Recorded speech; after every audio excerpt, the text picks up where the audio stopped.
It's wonderful to have Sandra Rodriguez back with us. She, as many of you know, was one of our earliest fellows in the Open Documentary Lab and has remained part of the larger Open Doc Lab family, and in addition has taught some really popular courses in VR for MIT students.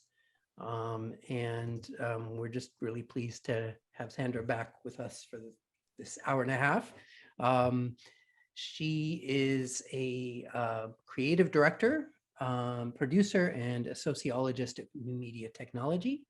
For the last 4 years, Sandra was founder and head of the Creative Reality Lab at EyeSteelFilm, an Emmy-award winning company based in Montreal, where she explored futures of nonfiction storytelling in VR, AR, and AI.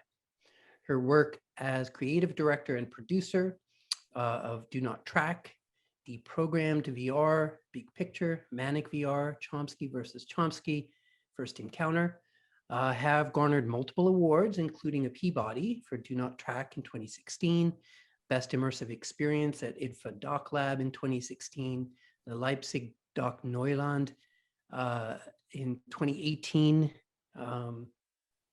That was the Best Immersive Award was in all of those places, IDFA DocLab, Leipzig DokNeuland, and Numix in 2018. Best Storytelling, UNVR and World Economic Forum Tour in 2018, and the first Golden Nica Award ever given to a VR project at Ars Electronica in 2019. So today, I believe Sandra will be talking about a couple of her most recent projects, and please join me in welcoming Sandra Rodriguez. Thank you, Vivek, and thank you, Andrew. I'm really excited to be here today, not only because I get to talk to you guys again, and I get to feel like I'm part of comparative media studies again, but it's been a while that I haven't set foot at the department, and not just because of COVID realities, of course, but also because right before that I was on maternity leave, and since everything has been virtual. So I really miss being in the department and sharing part of the experiences that I'm creating or working on, and collaborating a lot with either people that I've met at MIT or that I've met through people at MIT. So MIT has been part of these experiences and either a very close relation way or sometimes a little bit kind of 6 degrees of separation way. And I hope that my keynote that I've praised so much before we start is not going to fail me now, because I've included more videos. I arrived in 2015, as you were saying, as one of the, I think it was the second year of the MIT Open Doc Lab Fellows. And I was arriving as a visiting scholar of the Comparative Media Studies Department on a postdoctoral research creation grant.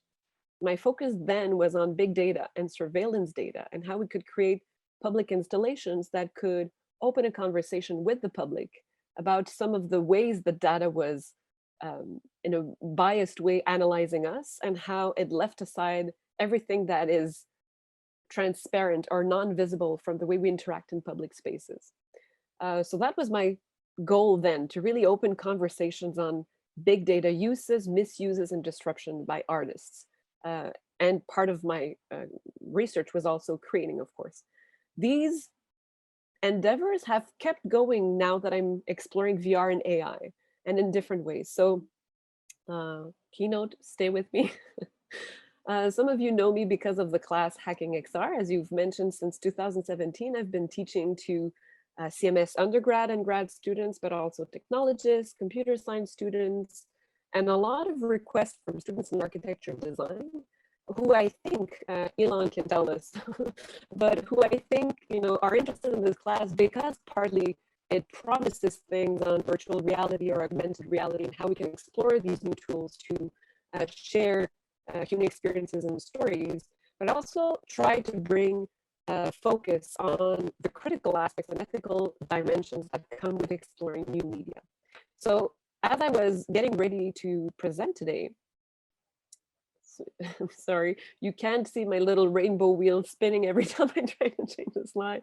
But I may close my own camera if it will help. I'll just give it a try, and if it doesn't, I'll try to see if it helps. This is a picture of the class this year. This was the iteration of the class this year. I'm not sure if, Elon, you can find yourself in this image. It was a first attempt to try to use these technologies to have a sense of presence together. And I'm happy one of the students wrote on a post-it note that VR is awesome. I hope that was the feeling conveyed that day in class. But I think it's not just about feeling that these tools are awesome. It's also about, at least for me, a mantra is to think about the way that we choose to use these tools. We're not just using these tools because it is a future that we foresee as inevitable, but we choose to use tools to share human experiences. So my mantra is always to get us to think perhaps about why we choose particular tools, why we choose particular affordances in these tools when we try to share and convey elements of our human experience. So I've had often opportunities to talk about my past work, as you've mentioned, since I've arrived at the MIT Open Doc Lab.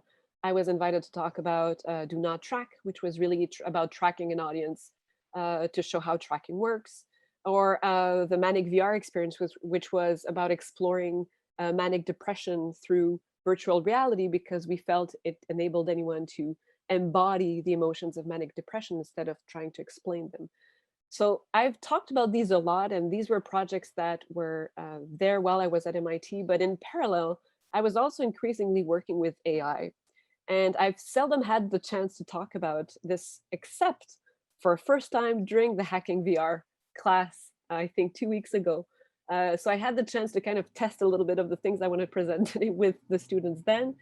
But in 2016, I had just arrived at the MIT Open Doc Lab. I had been there for a semester, and I was approached by a researcher at CSAIL who had an idea about a project he wanted to do. So I'll get into the origins of the project before, but let's just say for now that Chomsky versus Chomsky is an experience that uses AI to talk about AI. So a little bit like DoNotTrack did before, or like my research creation did when I arrived. My goal was with Chomsky versus Chomsky to try to open a conversation about the limitations, biases, potential pitfalls, but also opportunities of AI by using AI. And Future Rites kind of does the opposite. It's, you could call it the left brain, the right brain approach to things, even though cognitive scientists would tell you there's no such thing as a left brain or right brain. But it's a bit of the approach to say, what if I could just use VR and AI as a tool? Not just to reflect on our use of AI, but maybe just to reflect on our sheer interest in creating with these tools. And I feel really lucky. I feel like I fell or slipped into two elements that I was just curious about, and that happened to grow exponentially: VR, but also AI endeavors and creating virtual and intelligent environments or entities that we can interact with and experiences are now maybe one of the biggest promises of the combination of VR and AI. And of course, it's exciting to feel like you're at the cusp of something new, but it also, brings a red alert to always think of the promises and pitfalls of these tools, and why, again, these are now enhanced over other media. Why do we feel they're more relevant today than they are of other media? And again, for me, the answer lies in the choice. Why do we choose to make these more relevant? They're not necessarily more relevant. We choose to make these more relevant. I like this quote a lot, and I've used it a lot in class, maybe too much, simply because I think it conveys well what new media artists or artists of emergent media do. They need to both contribute to the development of a medium, so try to see its limitations, see its problems and inherent clunks, and use these clunks and limitations to create from it and try to explore other opportunities or other possibilities. So it means that you need to act both as an artist that usually tries to disrupt a tool, to talk about other things that the tool is not showing, and as a scientist to see what else could you create with it. So it's a little like finding, I've mentioned to Vivek and Andrew that my toddler is now 19 months. So she's exactly in that period, right? You show her something, she will break it apart and try to put it back together. That's a little what I think artists in emergent media need to do all the time. But of course, they're not the only ones. This is a very famous quote. Our path leads to the poetry of machines. It's a Dziga Vertov quote, also known as David Kaufman. He mentioned in another famous quote, Speaking of the mechanical eye, my way leads toward the creation of a fresh perception of the world. I explain in a new way the world unknown to you. And these are discourses on technologies we use to share experiences that have been there for a while now. With every new media, we try to think of what else could it show about our human experience. And I don't think we try to respond to this question in a manner that is scientific. We're not trying to see exactly what it can show, but I think it stems from a desire we have to always inquire on other aspects of our reality that we find so hard, so untangible, and so hard to share. So this desire to constantly share and constantly try to see in a new technology how it can help us share something different leads me to maybe a first segment of this presentation that I'd like to just settle a little bit of my background, since Vivek, you suggested so aptly that sometimes it's welcomed, and give a little bit of the background also of the questions I'm going to try to raise with the two projects that I'm going to talk about today. And it's just the fact that when we talk about new tools, especially now, tools that promise a virtual reality that is magic and seems to create an alternate ways of meeting, encountering, even teaching, I think we need to always remind ourselves that these tools come with a materiality. They are connected to an economy, to an industry, to a social context, but also to specifically the hardware and software that they're made of. And reminding all of these elements together helps us sometimes see that it's not new, as I was mentioning with the Vertov code, that we need to rely on the limitations of the tool to try to think of different ways to tell the story. So speaking of a bit of background, I am a documentarian by trade. I studied in film school.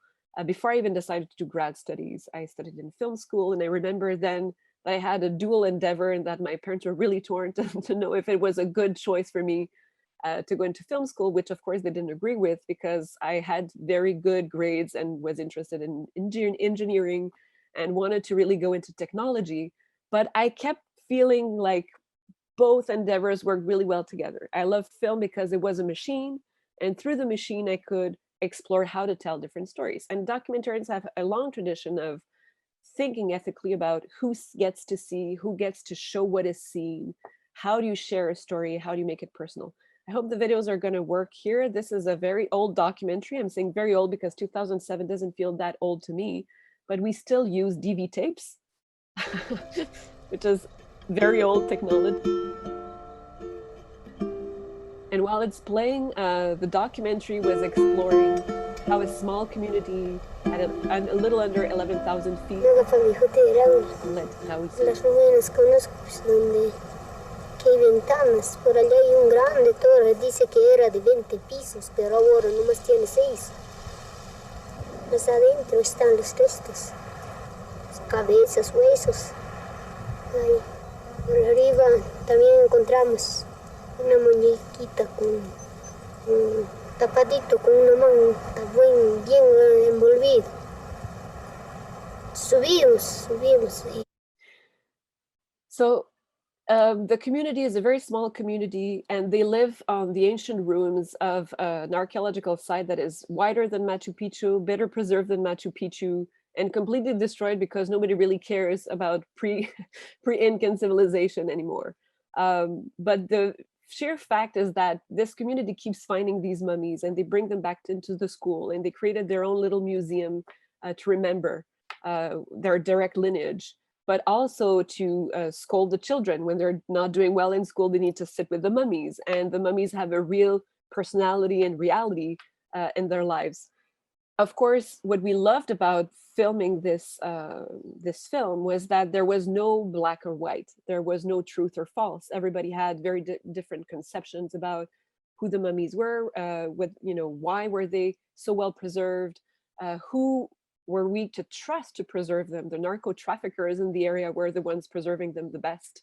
So of course, for archaeologists, this was a problem. And I've showed this image often, simply because for us, this was a story that had so many facets that we had to talk about it. And we were trying to convey as best as possible the different layers of reality of the different inhabitants of the town. And while we were doing so, the town created their first Facebook page. This was 2007, 2006 was the beginning of Facebook.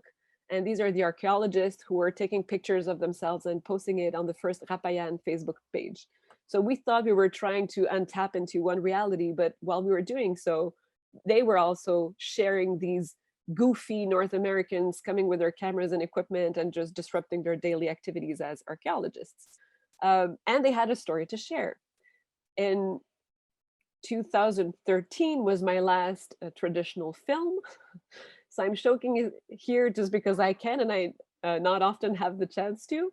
So this was a documentary that related to older men losing a lot of little bits of pieces of an important moments of history, of Bolivian history. And that seemed to not be able to recollect anything that helped me make the movie. So I'm not sure if the sound is going to play properly. Sí, nos hemos pasado. Yo creo que nos hemos pasado. Esto no me lo recuerdo la acequia. Podemos preguntar, señor, ¿por qué no preguntamos a ver? Una pregunta, señor. Estamos buscando Villa Butch. Villa Butch, el barrio Magisterio, ¿no? Yo creo que eso de Magisterio aquí abajo, de las iglesias. Y yo estoy convencido de que ese no era el camino. Es posiblemente que el camino fuera este. Ever since I was little, I've heard these stories of hidden messages. With my sister, we would even play at recreating the secret codes my father had shown us. But I couldn't understand. What were these messages? Who were they for? ¿Quieres que te cuente las cosas o qué no? Sí. Pero sí, todo eso es verdad que te contaron. Todos los que estábamos en ese sitio apoyábamos a guerrilleros. Empezando por tu padre. So that story for another invitation, but I was following six ex-missionary priests, one of them my father, who were all taking part into the Guevara's revolution and Che Guevara's guerrilla in Bolivia in the 1960s. And of course, it's what a story to share, right? But what we discovered was nobody really remembered what happened. Those that did remember what happened had Alzheimer's, and everybody kept thinking that they were making it up. So again, it's just, for me, another snippet of understanding how reality comes in layers. And some of these layers are factual, some are felt, some are made up memories, some are completely forgotten. And these are different layers that with technology, we can try to explore and convey in different light and different meanings. So my understanding of Vertov's quote is that he's trying also to see how can I use the reproduction of an image and editing of an image to convey some of the feelings of my daily senses. In that case, in parallel to working in film and documentaries, I was also finishing a Ph.D. where I studied making sense of social change among a younger generation of social media users and how they used social media to create sense in social activism. Weirdly enough, I was asked in 2017 again to revisit this as part of a book. And I was told, you know, it's so still inherent today. A lot of the younger individuals interviewed as part of this publication were saying exactly the same thing the young people I had interviewed for my own PhD were saying. A lot of them understood social media as inherently built with limits. They didn't think it had the potential to create any change. But through the limits, they were also trying to change the way we perceived things around us. So it led me to think of a different type of theory on social change, and one that is a lot closer to Herbert Blumer's theory of made in 1928 of social change. Social change in his mind didn't always come as a construct. It didn't always come with organized forces. A lot of times it just came with small changes in social and co-constructed perceptions.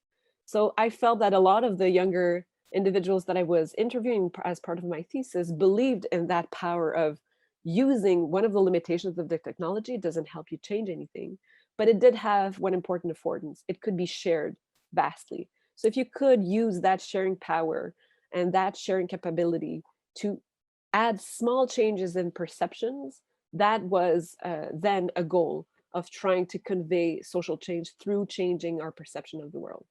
And of course, these media have started to permeate our lives increasingly and increasingly. These technological tools that help us track, record, have our own take on the world that as we're perceiving it, and share it extensively, bring new questions on the type of data that can be shared, the type of data that can be tracked, and how it can be used again and again.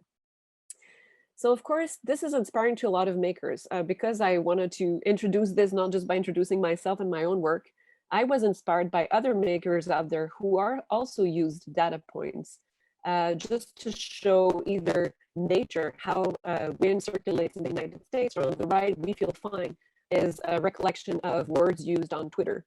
If people say I feel, as long as the words I and feel are connected together, the data points show if Twitter users are feeling happy today, are more nostalgic or sad or excited. So I think it's just a lesson. I don't know if you can hear everything that I can hear from my window. Do let me know, but it's getting warmer. So closing the windows, it's a little bit too hot at the moment, but I can hear, I think it's ambulances or maybe fire trucks. The goal here is just to say that it's not new that tools inspire with either their limitations or try to convey something that they help us see that we don't necessarily see through more traditional media. In the case of artificial intelligence, there's so many to unravel, right? Is it neural networks? Are we talking about machine learning? Are we talking about image or facial recognition? When we talk about AI, we often talk about a wide set of technologies and not just one. So we have a tendency to have to over-explain what AI is, but the real short answer is that AI is not one thing. It's an umbrella of terminologies of different technologies.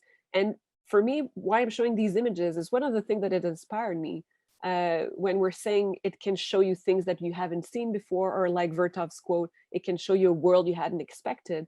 We keep mentioning AI or big data can know us better than we actually know ourselves.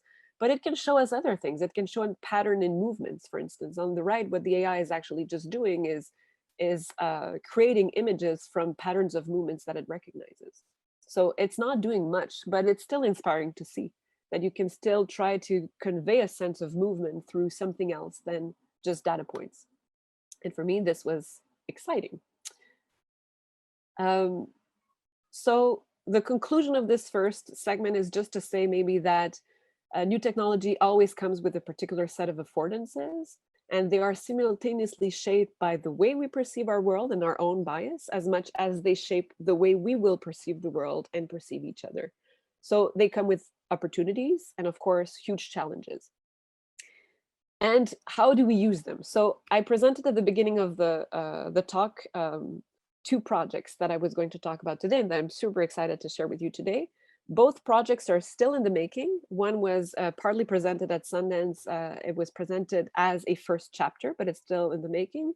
And both are targeted for a public release in spring 2022.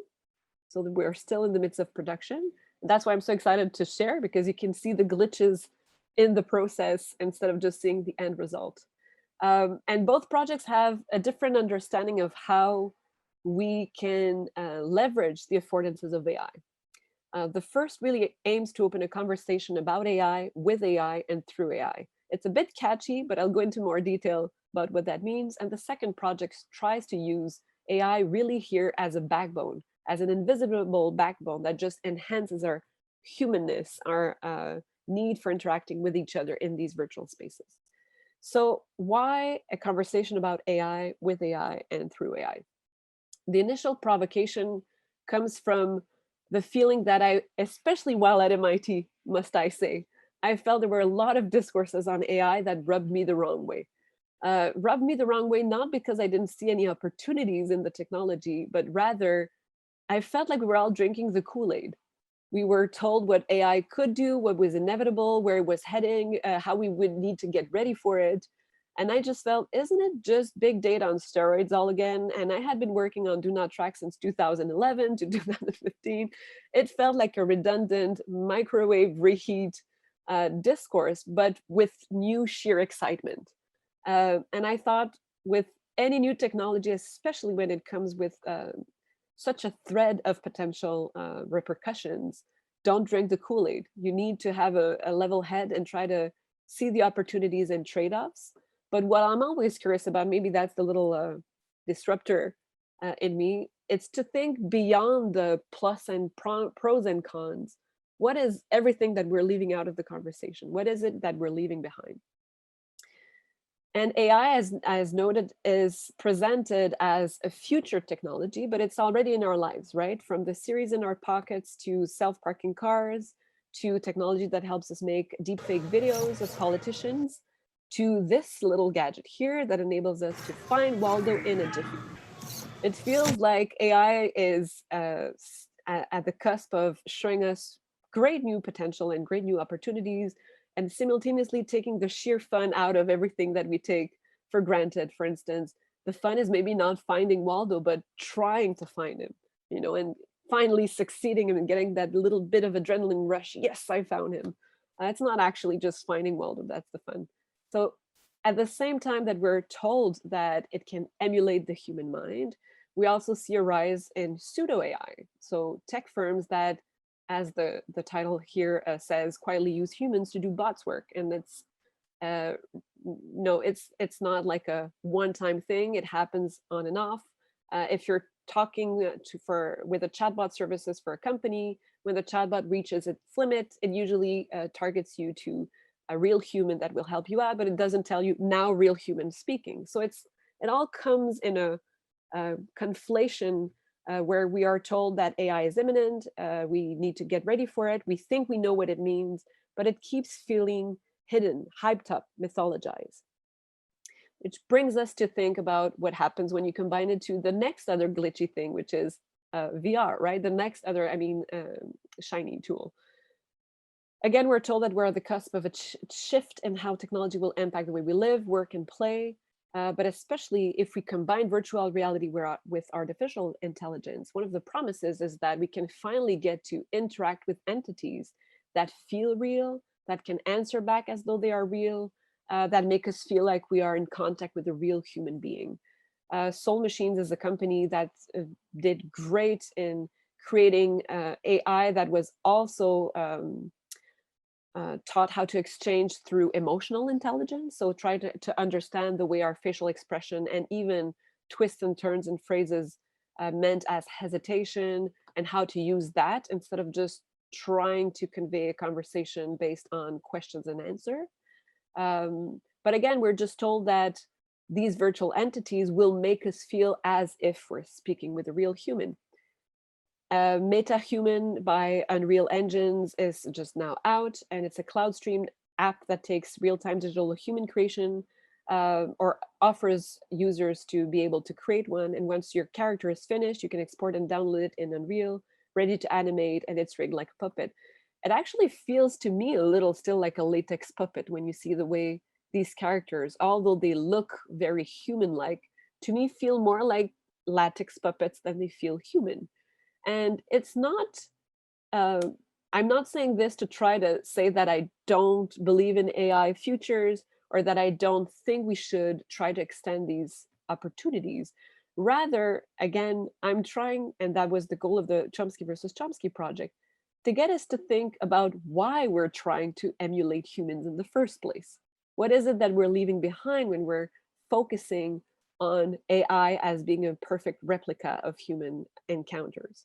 And of course, if we keep bringing back the specter of superintelligence and singularity, and if we keep bringing them forward every time we talk about AI, AI is made intentionally, again, mysterious, mythologized, or out of reach. And so it doesn't help us all take part into steering its future. I felt like with a clear-eyed viewed conversation on AI, you can really start leveraging its real affordances and not fall into the trap of either fearing it or enhancing it. And Chomsky versus Chomsky hopes to do just that. So it had a lot of different partners, but it started, and the real production started in 2018, but the real endeavor started back in 2016. There was a postdoc researcher at Cecil Yard and Katz who approached me while at the MIT Open Doc Lab with a great idea. He said he had found a way to map the brain of Noam Chomsky. So of course that's a pun and it's kind of a catchy approach.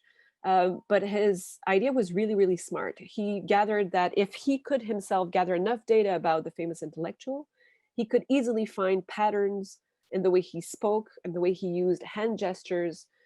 He also found that Noam Chomsky had a very robotic manner to him, that with only a couple of words, you could prompt similar answers from one journalist interview to the next.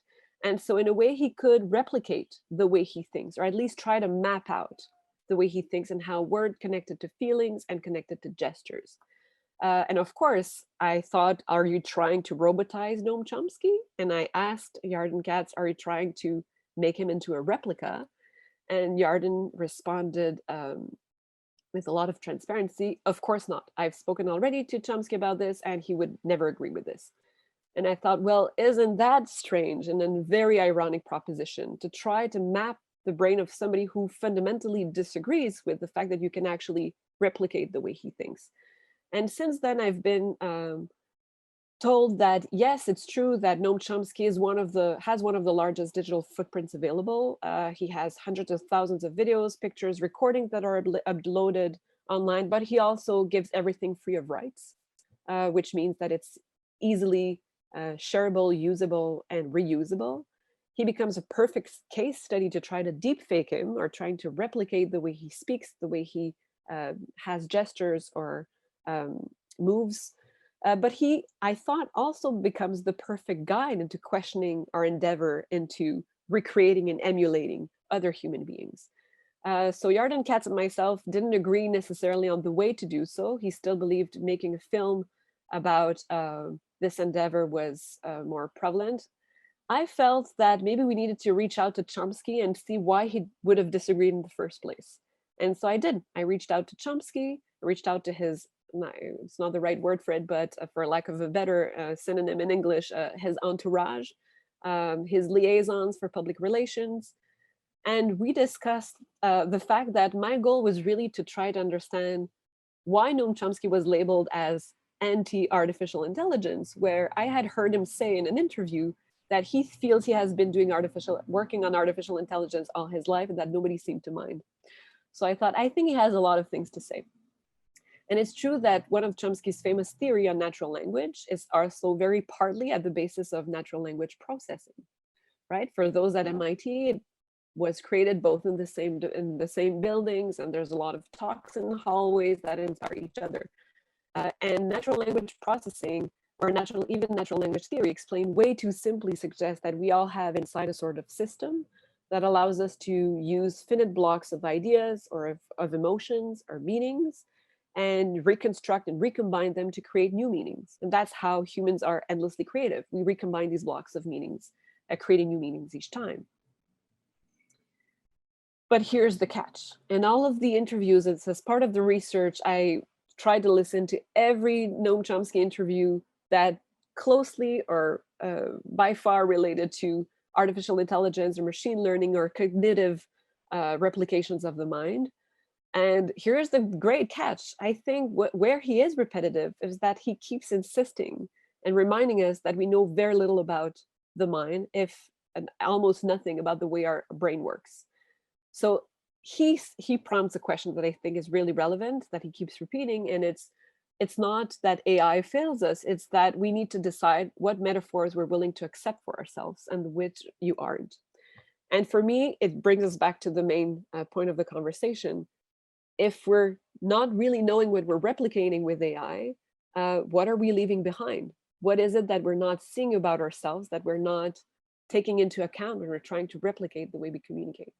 So of course, it's very meta. It sounds very intellectual and very high level, but the experience aimed for exactly the opposite. We wanted it to be fun, funny, quirky at a very Malkovich kind of approach, and very strange. So bear with me for this little video. It's a little trippy, but it's our trailer for the experience that was presented at Sundance.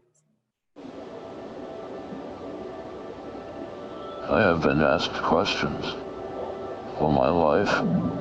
Everybody wants to know. Defining intelligence is a colossal problem. way beyond the limits of our understanding.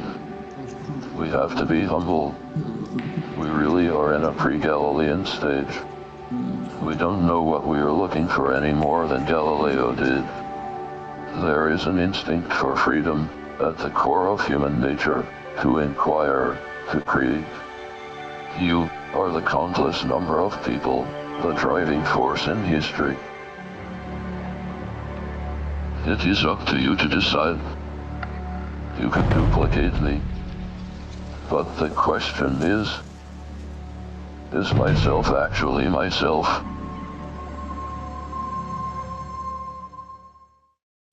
Is the sound very bad just for me, or is it also very bad for you guys? The sound is okay? So? I can hear it like very choppy. So if I keep grimacing and going like this, just because I'm not sure what you guys are hearing. Yes. So the experience didn't aim to make us either fear or embrace AI, but ask questions. It's not aimed as a didactic or intellectual experience, but we wanted people to question, try to break the system, try to inquire how it worked, and in doing so, discover little snippets of information about how AI work, and especially how our own brain works. So I like this quote by Noam Chomsky a lot because he kept insisting we really are at a pre-Galilean stage. It's not that we can't get to a certain point of AI, it's that we don't know what we're looking for any more than Galileo did. So for me, this is not depressing or optimistic. It's enthralling. It's the clear-eyed view we need to kind of move forward. And of course, to create the experience, MIT Archives gave me access to their incredible Noam Chomsky special collection, where you can find so many of the speeches that Noam Chomsky first writes by hand before he has them typewritten, and amongst the messiness of how humans take notes about how they're preparing to talk publicly about different subjects, you can see some of the human lives seep in. So I know that he has grandkids. I'm not sure if he was drawing for a grandkid at that moment. I can see coffee stains. I could see notes and things to skip when you think you're talking too much or too long about certain elements. All this messiness is what creates our human experience. So we tried to create, I'm saying we because I didn't create the experience by myself. Of course, I have a vast team working with me that I'll present in a little bit. But we worked both from the real archives to get a sense of how Noam Chomsky speaks, some of his notes that keep re-insisting, you can see by his handwritten notes, things that he keeps insisting on, that feel really relevant to some of the messages that he has been conveyed over and over 60 years. But we also had access to a vast library of archive through Chomsky.info. And Chomsky.info is simply a repository of Noam Chomsky talks that fans personally transcribe, and some of them are transcribed by apps, but it's all there, it's all free of access, and we decided to just try to use this as our first initial data. And we ended up with hundreds of thousands of questions asked to Chomsky and hundreds of thousands of answers given by Chomsky to said questions. And this helped us create the backend system. So the backend system works with using different tools that are labeled AI. One of them is creating speech to text and text to speech to have a sort of a chatbot. That chatbot also uses algorithms to predict a user's question intent, content, and affect, and gives it a score. But that score we made visible at all time to the user. So when you spoke and asked question to Noam Chomsky, Chomsky AI, you could see how it related to real Chomsky questions or answers, how it related to understand your own question, your own intent. And a lot of the time the system fails, but I felt presenting this to the public was fun enough already that you keep trying to see where else will it fail, and you try to make the system fail just so you see how it will derail. And then we used a customized Microsoft Azure called LUIS, Natural Language Processing Model, and we made our own, a complex conversational chatbot model called Arnold. So in a nutshell, because it can be a little bit either way too simply explained for somebody who specializes in AI or way too technical for somebody who doesn't really want to hear about all the backend possibilities and how it works. What I think is useful to know is simply that when you would ask Chomsky AI a question, from the score of the system would then choose which of 3 conversation mode it chose its answers from.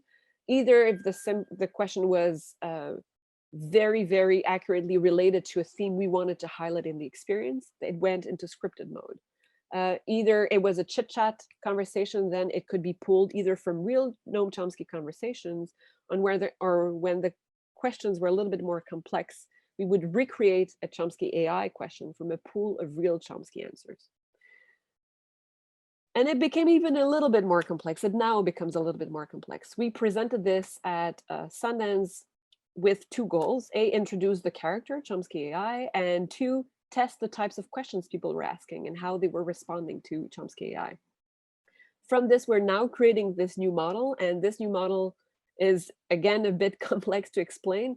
We've called it Arnold. All the names that are already given to these natural language processing systems are called Louis, Bert, Ernie, and we thought it was kind of Bert on steroids, so we called him Arnold. I'm not sure if it's fully ethical to name him that, but we decided that we felt we wanted to play with how much we could push it, but the goal is always to show to the user what the system is doing at all times.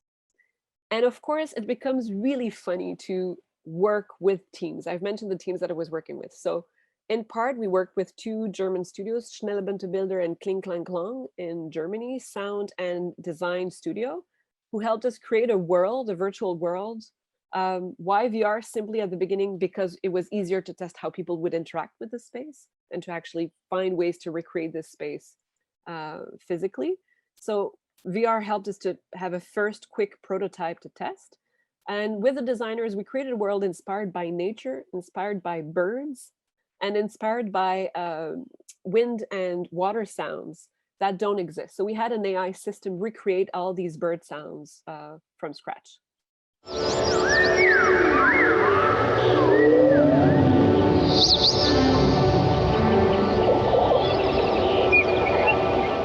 The music is also composed by an AI system. So again, I wanted to explore that tension and friction. On one end, we have Chomsky AI that keeps telling us and warning us about the pitfalls and limitations of AI's own creativity. And at the same time, we're using it in the back end to create the score of the music, create the world, create the birds that inhabit it, and just try to give it a feel that's purely created by the AI system. I worked with Cindy Bishop, who was also a fellow at the MIT Open Doc Lab and used to work at MIT Civic Media to try to think of the best way to combine the front end with the back end. And we created the back end with a company based in Montreal called Move AI and the National Film Board of Canada. And we insisted on not creating a deep fake because of the many questions and ethical questions we had with it. What we decided to deep fake is simply the manner in which Chomsky AI speaks. So the croaks in the voice or the types of pitch of his voice. So you can hear, that's not so easy for a Francophone. You can hear how that feels.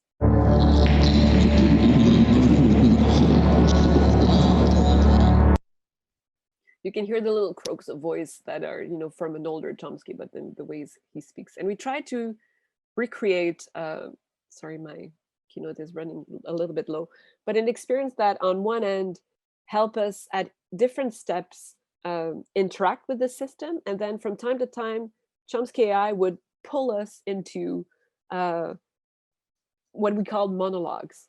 The world would change around him. He would pull us into his world and talk to us and show us either how AI systems run on data, give us a peek into how natural language processing works, how algorithms are biased, and tap into questions on deepfake or emulation of the human mind and why we're so obsessed with it. And at the same time, that's my endeavor as a creator and not letting the machine run fully freely. What I wanted the full experience to really embody are 3 things that through my research of Noam Chomsky's archive, I realized are 3 of his essential messages and legacy that he's left, trying to highlight the fact that the way our minds work is not that different than other species. What makes it perhaps unique is a trifecta of need for inquiry, a need for cooperation, and a need for creativity. And if the experience can make us feel that, and that's the goal for the next phase that we're now in production of, we feel we would have succeeded. So what we presented at Sundance enabled us to test the types of questions users were asking. And it went from full chit-chat questions like, how are you? Where are you right now? And Chomsky AI would always bring us back to understand that he's not Noam Chomsky, that he's an emulation of Noam Chomsky, that he's made of data. And we had other maybe more, I'm not sure why it's not showing me. Sorry, you can see my little rainbow wheel going here. I'm just trying to convey some of the questions. We had questions like, do you think Trump will win the elections again?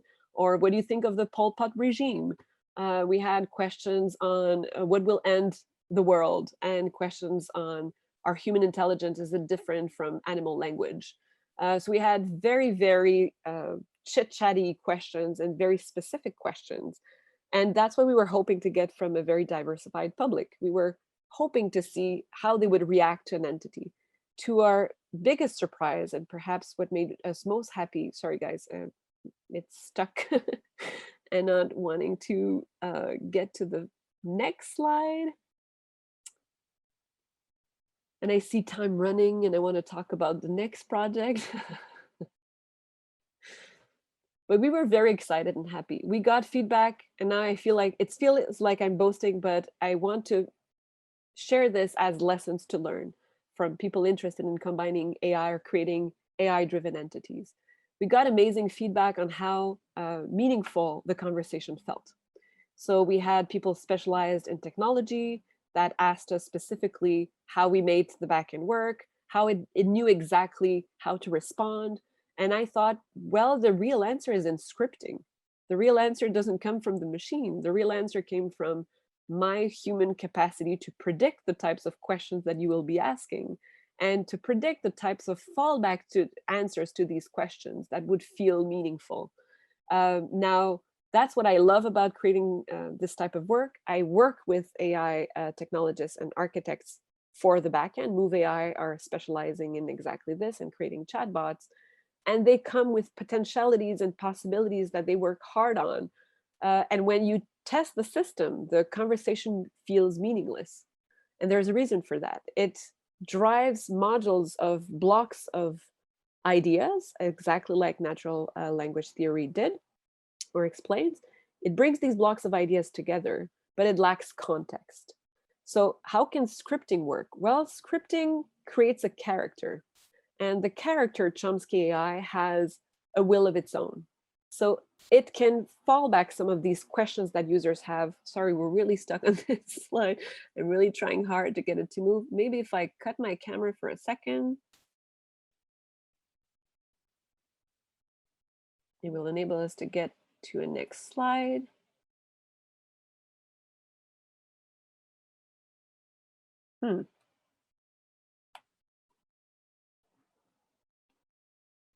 Maybe if I stop share and try to resume sharing again.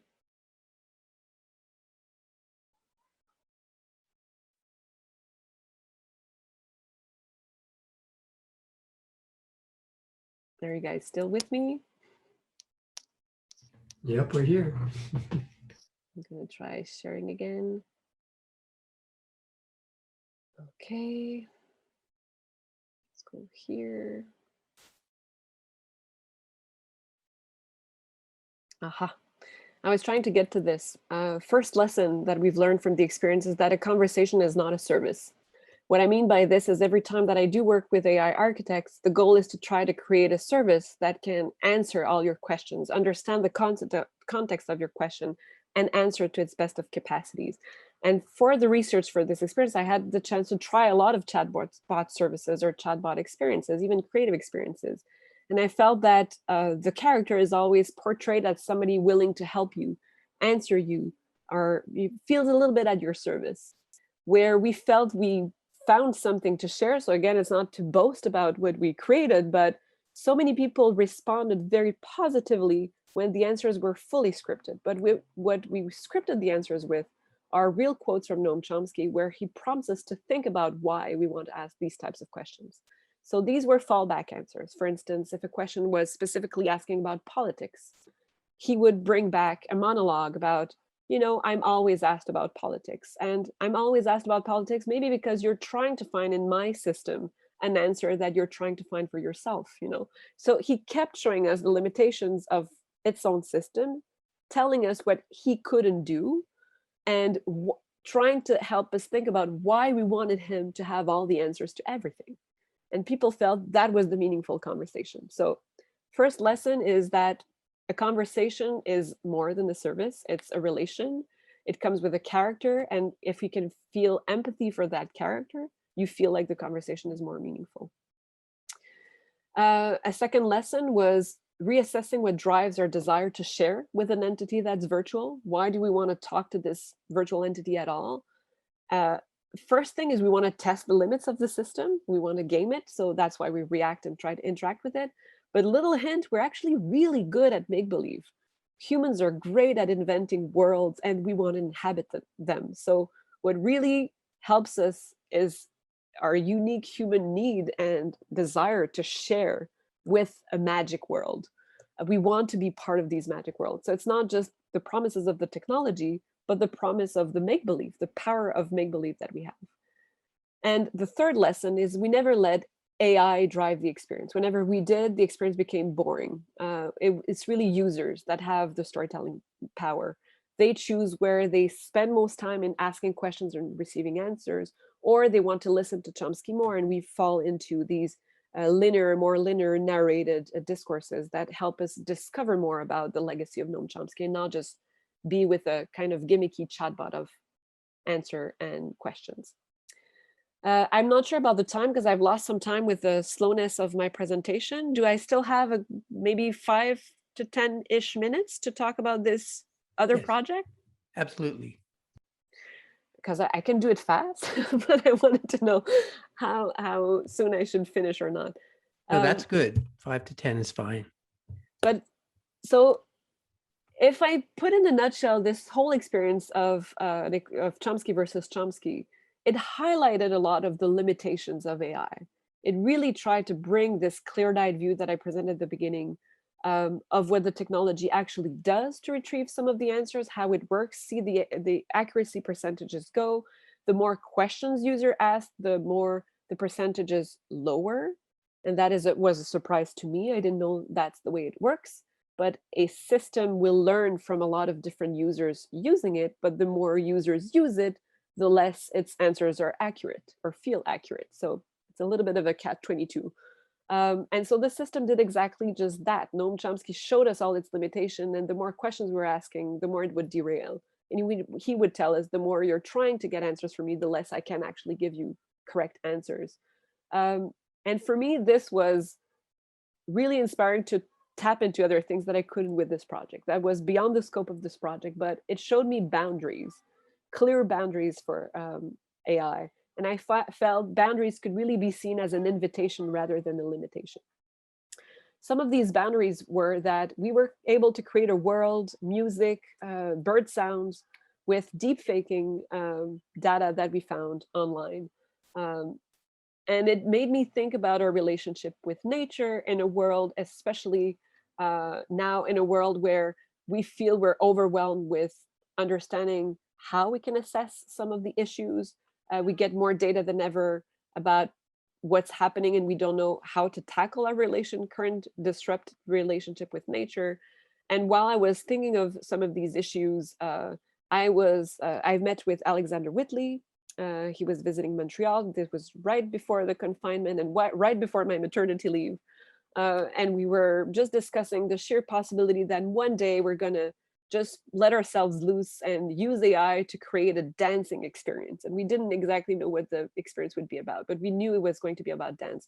Alexander Whitley is a UK-based choreographer. He is the founder of the Alexander Whitley Dance Company, and they have been known for using technology and dance and live performances. And we both came from a similar endeavor, but a little bit different. For me, it was all about maybe not using so many words like I've had in this presentation. Maybe just let our bodies tell the story. Try to see exactly what I was not able to showcase, where the Chomsky versus project was all text-based and voice-based, and do exactly the opposite. I could see how people were interacting with the entity throughout the test of the prototype, People were getting close to it, getting back. If the shape kept morphing, they played with it a lot more. If the shape would calm down, they would calm down as well. We had nature-inspired environment. When the nature-inspired environment grew, people tried to see how they could affect it. All these little snippets of understanding users' movements in space made me think, what if we could have an opportunity to use data and AI to analyze these body movements and use these body movements to help us guide an introspection on how we interact with nature when it's virtual or real. And on his end, Alexander Whitley thought, you know, there's a classic work of art. He was trained at the Royal Ballet, and he thought there's a classic work of art that every choreographer wants to tackle. It's not accessible to the wide audience, and it's so relevant today with what's happening in the world, and that work is The Rite of Spring. So Future Rites is a multi-user immersive dance performance based on an unforeseen adaptation of The Rite of Spring. And Fred would use real-time animation, mocap data, and artificial intelligence really as, this time, the backbone. It's what makes the magic of the experience. It's not the theme or the goal of the experience. And Rite of Spring is Stravinsky's famous and controversial work of art. It's one considered by many as one of the most controversial, sorry, I can't say that word in English, controversial work of art of the 20th century. It's considered by others as a gateway into the modern era. It premiered in 1913 at Théâtre du Champs-Élysées and sparked riots between different classes of Parisian goers because of different elements. Music that broke with rules in depiction of how rhythm was supposed to fall.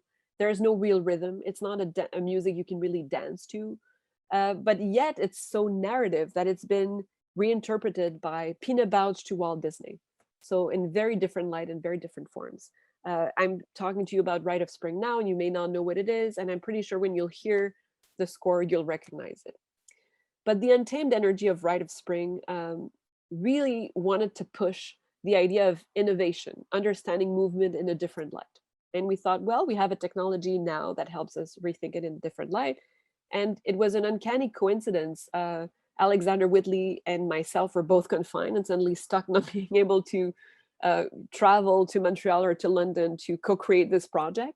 But we had the uncanny chance that he was confined with a motion capture suit, which doesn't happen every time, but he is the brother of Nell Whitley from Marshmallow Laser Feast, for those of you who know the company, and they were all in confinement together, and they all brought their motion capture suits. So we had movement data, and we started to test how we could interact and use this. And I was really inspired by this discovery, which I'm not mistaken, I learned from by being in one of the Slack accounts of AI and MIT. And this is what really inspired me. You could train a target to recognize movement in a source video. I think this example is more eloquent. And voila, you can turn target subjects that really don't know how to dance into elegant dancers.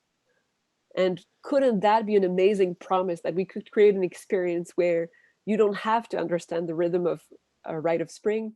You are a dancer, as you know, as part of the ballet. And we toyed with it a little bit. It forced us to rethink how we could have different users confined, be part of the experience all at the same time.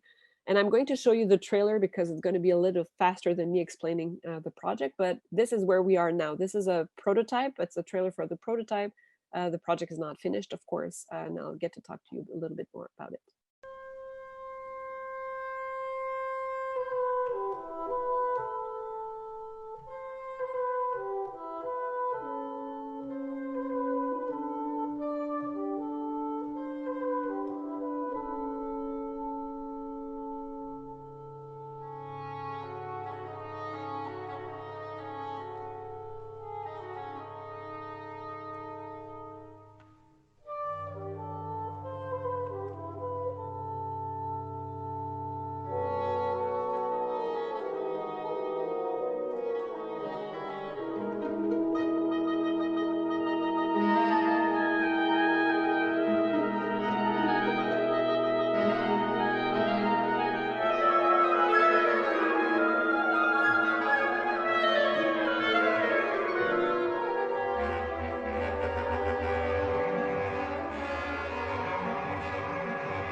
So you've seen that the promise of the experience is to create a dance auto-tune system. That's how we labeled it, for lack of better words. But the goal is that we're playing on something that is, again, very human, and it's our capacity for mimesis. When you see at the end, if you'd like, of the experience, you see, I'm going to try to put my camera back on so you can see my hand gestures because we're talking about dance.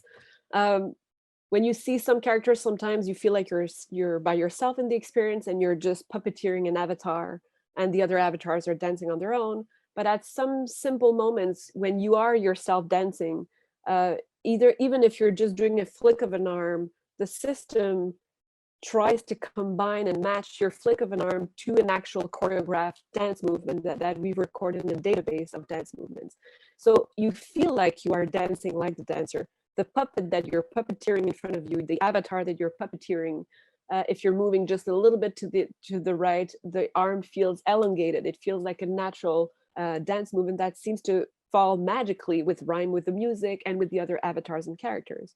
And the more you interact with the dance, the more you feel like you're completely part of the choreography, and you don't feel like you see the difference and discrepancy between the professional dancers and yourself.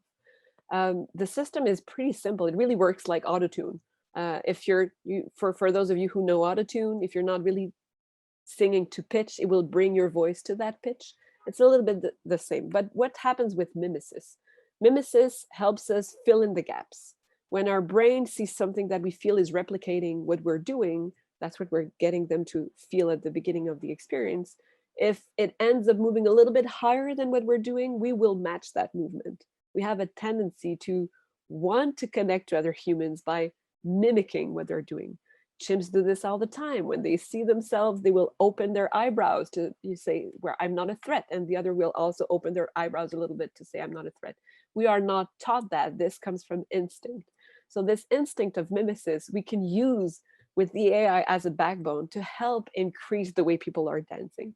So our little test that we've done so far with the prototype made us recollect, again, the same lesson. We have an infinite power of make-believe. We humans are willing to pretend like we're dancing and really let ourselves go when the image that we're seeing matches what we're actually creating. And my second and final lesson is I really felt inspired by this desire we have to connect. I think either by words, when we're trying to talk to Chomsky entity that we know is not real, and people really ask deep questions and try to entice a real conversation, or with these, straw-like men characters that we created because it was just a prototype, and still people are trying with our A/B testing that we have done so far. People are still trying to connect with them and see if they're real, if it's somebody else elsewhere, and trying to match the movements. So for me, it just highlights a human desire to connect that is enhanced by technology, but it's all the little glitches and messiness that we can bring with the AI that makes it feel the more real. So as a conclusion of these two different projects, I would say that one thing that I'm learning, I'm working currently on other AI-driven, now larger scale installation that is still in non-disclosure mode. And I hope next year I get to talk about it because they're all going to come out at the same time and I'm going to be burnt out. But for the moment, everything is doing well. But from these two different projects, it led me to think that between technology and carefully crafted storytelling, what really is key is not what we can create with the technology, or not how well we're crafting the stories, but how well we tap into our capacity for human imagination. And that's what's at core of any immersion. As technological and immersive and even intelligent technology keep developing, I hope to keep working on experiences that invite curiosity and play, and that can help us remember that ultimately it's all about defining the world we want to live in with said technology. Noam Chomsky, AI, not Noam Chomsky, one of his made up answers from past traces that we've recreated with our AI system said to us that we are the ones creating meanings. We are the force creating architectures of our future. So it's not a correctly English put phrase, but it does tell us something that Noam Chomsky strongly believes in. But he also believes that if you let yourself be amazed by these new technologies, you'll find the puzzles. And it's in the puzzles that we find inspiration for such projects. So it's a little bit of a mashup of different projects, but it goes to show you two extremes of using AI to either discuss AI or really using it as a backbone to help us do what we do best, connect to each other and connect through our imagination. So I would leave that as my conclusion for today's talk. And I hope I haven't lost you all, because I can't see the chat. I can't see if that's true. Now you can see the chat. You can see me see the chat. So I'll stop sharing for now so I can access the chat and see. Yes, that's fabulous. Thank you. Thanks so much. I'm going to, hold on. I need to change my viewing here too. So questions.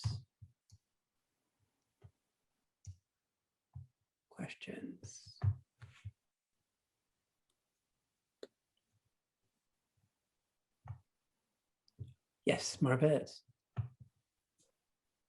Hi, thank you so much for your talk. It was really interesting. I've been doing AI work recently in my lab, and I'm curious about the size of the data set you used in building Chomsky AI. So the size that we used then and the size that we're using now. So the size that we used then, we literally had hundreds of thousands of full answers and hundreds of thousands of questions. We didn't use all of that. So the prototype helped us narrow down to 7,000 questions and 5,000 answers. And this felt really, really limited. We didn't feel it would be enough to create compelling answers. But to our surprise, we didn't even go that far. That was our pool of data that we used. That's why I highlight the scripting behind it. The goal was really not to create a Chomsky/Siri that anybody could access at any point, and it gives us an answer that is relevant to what we're searching, for instance. Because it was still a narrative-led experience, it is an experience that tries to open a conversation. A lot, as I was mentioning before, was scripted. So the first thing we started with was a Q&A maker. And Q&A maker prompted us so many pre-scripted answers. And every time that I saw the pre-scripted answer, so we had two modes, Q&A maker for chit chat, and then a more complex, our Arnold conversational chatbot from these 7,000 question and 5,000 answers. And it didn't match. So what happened was a lot of the Q&A answers I ended up revisiting, and I don't know how many there are. I know they're in the hundreds, it's not in the thousands. I'm not sure if it's about 500 or 600 Q&A ready-made answers that Microsoft provides, and they didn't sound Chomsky-esque, like if somebody asks, how are you doing? He would say, living the dream, but sometimes he would use exactly that answer, and we added what I kept confusing everyone by calling handles. What I mean by handles is just an onboarding and outboarding for this pre-scripted answer. So if you're asking him, what is your name? He didn't exactly know what to answer, but the, let's say, scripted answer was, well, you could say that I'm an emulation of Noam Chomsky, and then he would fall into scripted monologue of the character, explaining who he is, where he's from, and he would change the world, and you could understand that he's talking to you. Just the same like we're talking now. You asked a simple question, I started answering simply, and then I drift off into what I want to convey to you, right? So in a conversation, you have moments where you try to answer somebody's question, but you also just start to share. And that's where we had little scripted moments. But for the answers that were ready available by Q&A maker, we tried to add before and after some turns of phrases that are very Chomsky-esque. For instance, starting with well, just as simple as, and a lot of the answers we already had, if you hear them out, he has little tweaks or ways of speaking like we all do that give away his way of speaking or his mannerism. That's the word I'm looking for. So we had little, what I call the handles are kind of mannerism that help you onboard a pre-scripted answer and outboard a pre-scripted answer and made it feel more like it was Chomsky-esque. That was a lot of scripting. We expected our database to be too small. And what we're doing now, though, is what we presented at Sundance allowed us to really build up our database of questions. And so the new system that we're using now, GPT-2, we chose to steer away from GPT-3, which drove our team not super happy at the beginning because they were really excited about the type of answers that they could get. But from an ethical point of view, we're trying to highlight potential pitfalls of creating these emulations of who we are and from our digital traces, trying to deepfake one another, for instance. We didn't feel like pretending all the answers came from Chomsky himself were relevant to the experience, so we stuck with GPT-2, and that enables us to at least try to learn how to answer better the questions that are asked, but always with real Noam Chomsky answers or things he said in the past. So we're trying to limit it to that so we don't pretend we're Noam Chomsky. What we do is create answers from matched snippets of answers, if that is coherent. I'm losing the thread of the question. See, I'm just doing Chomsky AI myself.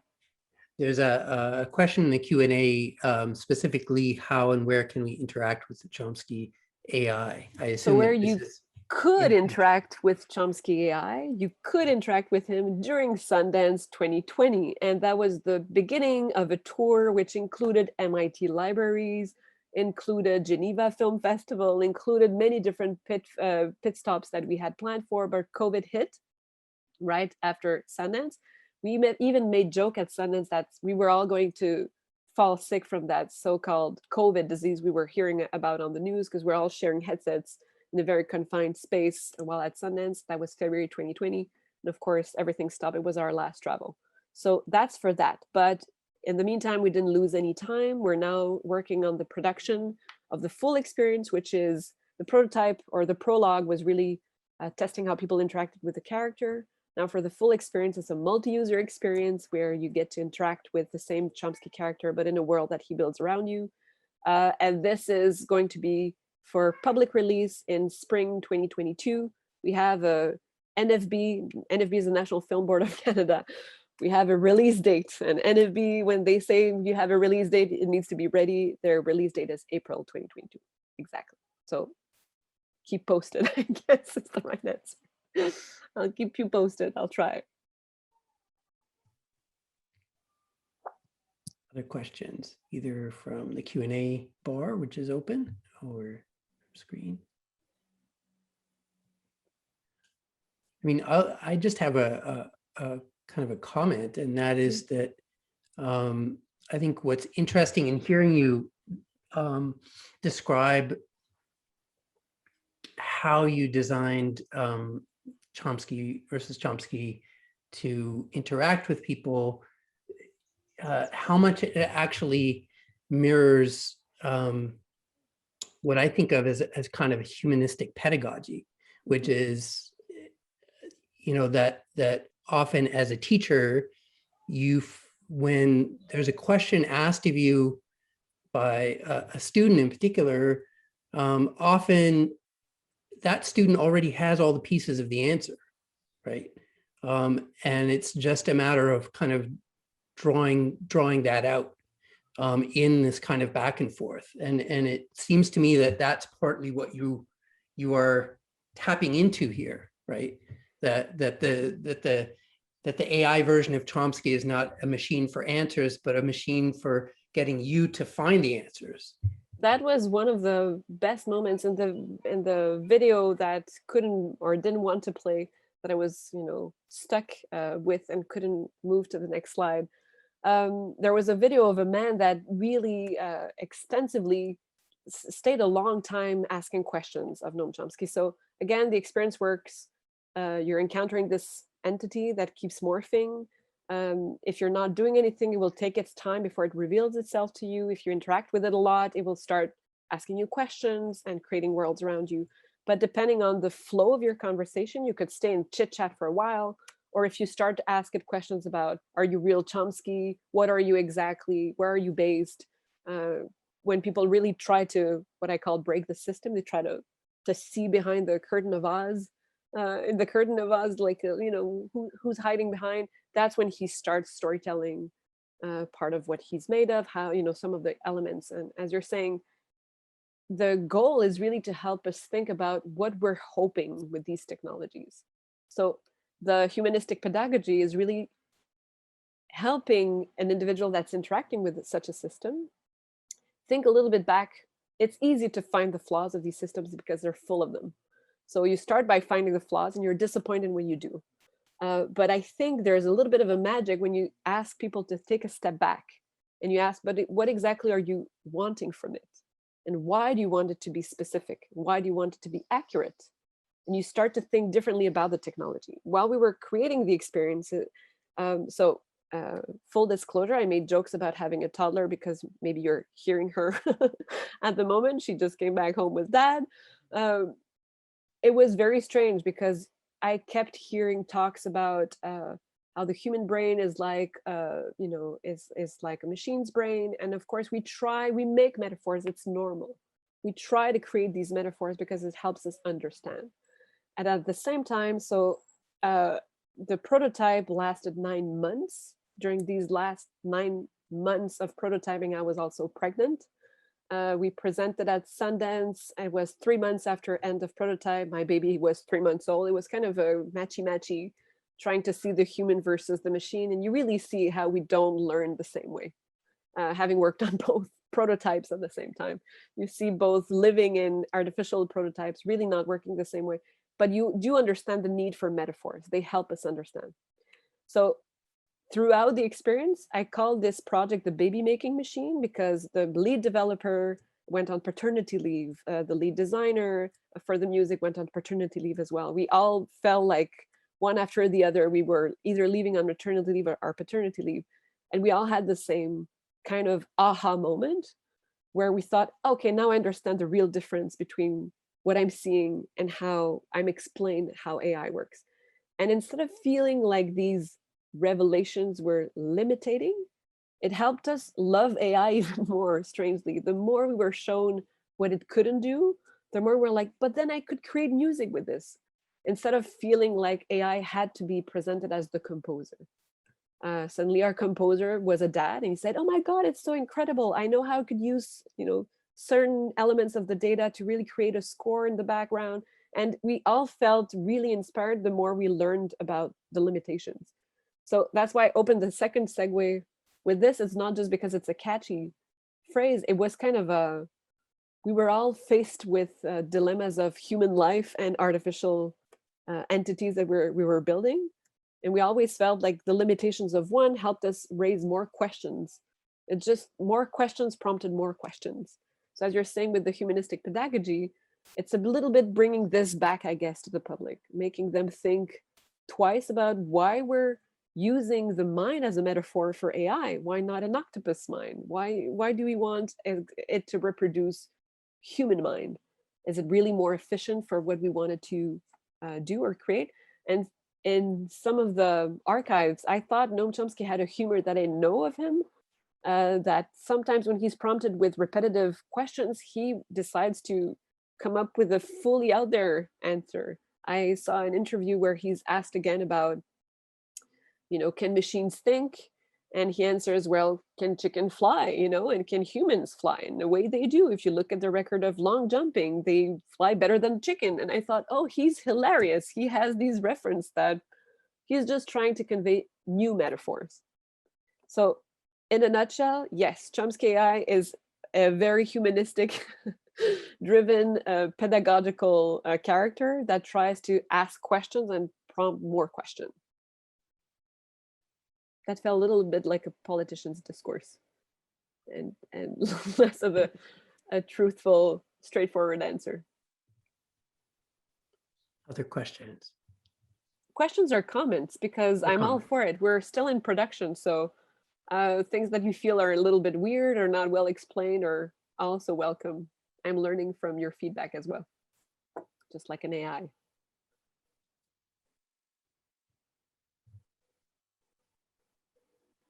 Rasheen. Hi, sorry. I thought it's a webinar, so I was multitasking. So I'm sorry that I'm not fully with video present. But thank you so much for this incredible talk and the updates on your project, Sandra. It was really nice to see. Just like a quick comment on the new projects, I felt it's really kind of having seen the Chomsky project at Sundance before pandemic. It's really nice to see how you are sort of reflecting on the AI and the possibilities, and also the project itself, which actually creates a very interesting narrative on the use of AR, or this sort of alternative narrative, which is refreshing.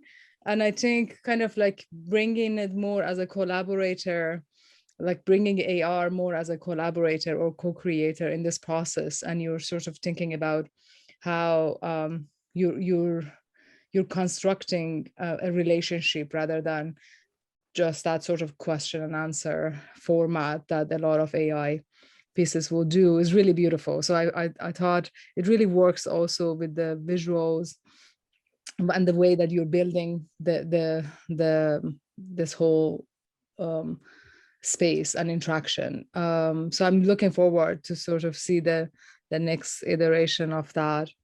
And also with the dance piece, it's quite interesting. You showed an image of a bigger screen and this sort of lines and visuals kind of connecting bodies to that screen. So I was wondering where that sits in the, are you thinking about beside the virtual or work, is that going to be an installation? Like I was sort of curious about the formation of the dance piece and how it will be, what are your minds like thinkings around the presentation of that? There's nothing like boundaries, as I was saying before. So it's like a practice what you preach. You know, is it Barry White that sings it the best? Practice what you preach really is have to say the mantra for Future Rites. So Future Rites, we started ideating the project pre-pandemic, pre even the end of Chomsky AI.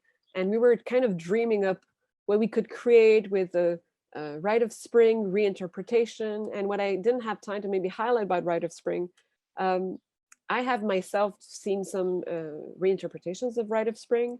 And what I feel in these different reinterpretations, what is inherent to the piece is that it makes the audience feel like they are part of a sacrifice. That's why it was so not well received in 1913. You do see somebody being picked up by a community. That person ends up getting sacrificed, and the sacrifice is that person dances him or herself to death.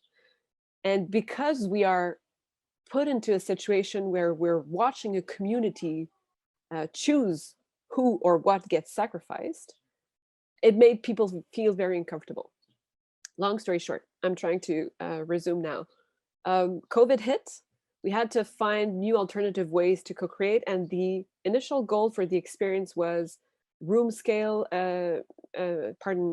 location-based, so in situ installation, where we would have live dancers and live performers and multi-users in the same space. And the experience helped us play with projections, your body in space, and it really was kind of an overwhelming, broad perspective on how we could use body in space, see each other move and dance, and see live performance only in virtual reality. And we were basing it from past experience that either Alexander Whitley had or myself, we've had, himself as a choreographer, where he felt if you really highly choreograph a piece in virtual reality and you ask users to dance, they will move until the performer steps in, and then everybody stops moving and watches the show. I felt the opposite, that as a user of dance-based VR experiences, when you're asked to do certain specific movements, I get bored. I like to disrupt. I like to be a little bit of a punk in these systems. And when I'm told too much what to do and now raise your hands and this is the choreography you need to follow, I feel you've missed out on the sheer fun of interacting and trying to move to your own beat. So our goal was, let's take everything that we both feel is right about dance. Let's make sure we have an installation that enhances this, and it's going to be location-based. But with confinement, we couldn't work on that at all. We couldn't work at a distance. We had to create a pipeline. That's why I mean, practice what you preach, that I could test the system from my home. He could test the system from his home. Our lead developer, his partner in crime is usually in the same studio, but now is in Austria. We were all in different locations of the world, using a lot of the technology that creates problems in our relationships with nature in the first place. And we kept being confronted with our own choices. We can now co-create at a distance, but we know we're having repercussions on our environment. What do you do? We kept talking about the sacrifices and the choices that we kept having to make and what we felt was good or bad for the creation of the project. And it forced us to rethink the project as a multi-format, one that can be accessed from simply a browser. So that's one of the formats that we're aiming for, one that can be accessed with a VR headset. But we worked, I'm not sure if this is recorded, how much of this I can now say, but we worked on a proprietary technology that is a simple toggle effect. So for each of the avatars that you're seeing in the experience, we can choose, I'm calling it a toggle effect. It's not literally a toggle, but it helps, again, it's a metaphor. We can choose who's controlling it, either the user or the machine, but we can change machine by live performer. So for a location base, you could have live performers really create an experience that is tailored for a location base, but the current experience is aimed for people trying it from their house, either from a browser or through a headset. And we created this pipeline not because we wanted to have yet new promises of democratizing the tool, which is great, but to be really honest and truthful, we couldn't work all at a distance. We needed to find a pipeline where we could all try it from our homes. And that's what we found was the best solution for everyone. Having us force ourselves to create something that we could try individually made us rethink the full experience. So what you've seen was our first initial intention for an installation, really location-based coming first, and derivatives coming later. Now the derivatives are coming in first. The fact that you can access it from your home is first, location-based comes in later. A little bit of a complex answer, but because I know Rachine, I'm trying to. Thank you. That's wonderful. Yeah. Thank you so much. Well, we are a little past time, so unfortunately, we're going to have to say goodbye. But thank you so much, Sandra, for sharing these two amazing projects. And yes, as they develop, as they're finished, as we're all able to be in the same room together, we would love to have you back to experience some of this ourselves. So. And if I was mentioning, speaking of installations, the other project that is still an NDA, that I can't really reveal what it is, but it's a large scale multi-station installation on, I'm going to just say this because it's the only thing that I maybe can say, on our weird intertwined relationship with sexuality, erotism, and data that's driven to force us to rethink our binary codes of our own biases. So all this to say, this is also going to be out, I'm guessing also end of spring 2022. So I would love to be back and talk about different elements of what AI can show us about ourselves and our binary perceptions of the world. Right. Thank you. Thank you, guys. Thank you so much. And thank you, everyone. This is our last session of the school year. So we will see you all again in the fall. Thank you so much. Have a wonderful summer. Hey, and congratulations to all the students on finishing. Indeed. Especially the second years. We're going to miss having you around. All right. Okay. Bye, everyone. Talk to you soon. Bye.